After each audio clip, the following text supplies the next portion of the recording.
93, to a certain we've all grown extent, up this since whole then. issue of what constitutes a mandate, you can get into all sorts of arguments about this. What we know is what the constitutional position is, and that is that you can go to the Westminster Parliament and the First Minister can request a consented process as you have in 2014.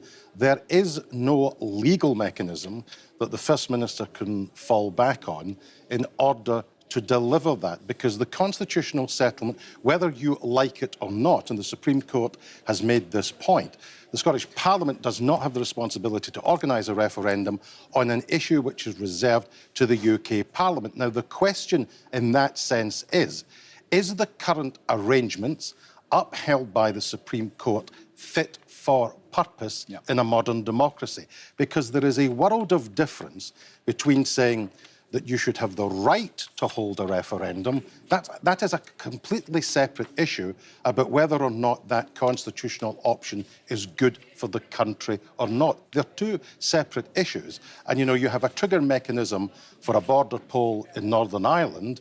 I think that the issue here is that they have to go back and look at the provisions of the Scotland Act, because when the Scotland Act was going through the House of Commons, and the reason why Alex Salmond campaigned with Donald Dewar for a yes vote in September 1997 is that Donald Dewar put it on the record, it's in Hansard, that if the people of Scotland wished to move to independence, that of course was their democratic right. Now, what was enshrined in the Scotland Act was this consented Section 30 process, but the practical political effect of that legal stipulation is that Westminster effectively has a veto forever and a day. And therefore the question is whether or not you think that that legal veto is something which sits comfortably with the notion of democracy. Right. I think we can safely say it's not going away, this question. There's plenty to discuss. And the only issue is, do we have a constitutional crisis by the end of this election? And that depends on how the First Minister